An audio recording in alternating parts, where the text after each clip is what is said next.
Anyone who's ever watched Happy Gilmore has dreamed about what real golf would be like with a little more Gilmore energy. Turns out, it's a nightmare. The Ryder Cup, a nearly century-old USA vs. Europe team scrum, hit New York this weekend, and in true American fashion, it got out of hand quick. Real quick. Europe continued their streak of dominating on American soil, mostly cruising to a 15-13 victory. The story wasn't the shots, it was the shouting.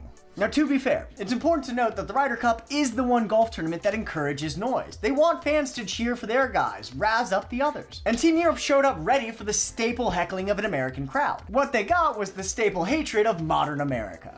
Out of the gate, it was obvious that the crowd wasn't as interested in supporting Americans as they were in relentlessly fertilizing the Europeans. Which usually I get. They drive on the wrong side of the road. Their football has way less scoring, outside of Titans games. And they dumped Simon Cowell on us. I don't know if I'll ever forgive them for that. Day 2 opened up with the PGA of America's first TMC, comedian Heather McMahon, resigning after she used a megaphone to lead a "F you Rory" chant. Who hired this crew? FEMA's former talent booker? George Bush doesn't care about black people. From there, the trash talk evolved into spite before settling on repulsive bile.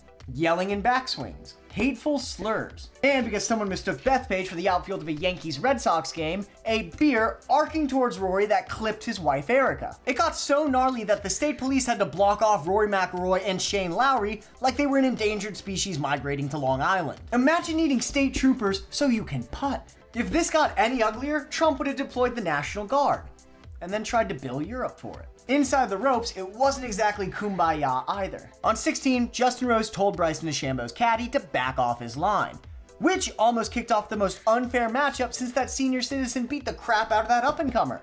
No, not that one. There it is. And after Europe closed it out, in true American fashion, the same hecklers tried to cast themselves as the victims when the Europeans pushed back. When Tom Watson, golf's Mr. Rogers with a 3-iron, takes to Twitter to say he's ashamed and apologize to Europe, you're not passionate. You're the problem. So here's your official heads up, because in 2 years, this circus is going to Ireland. And the Irish? They don't forget. They curate grudges. Authentic Irish... Yes! Don't! Irish experience. New York thought it was loud? That was a sound check. Limerick is the real concert. And if you're wondering how Europe's gonna remember all this, they're already soundtracking The Grudge in true Euro style. Cue the techno. Europe's on fire!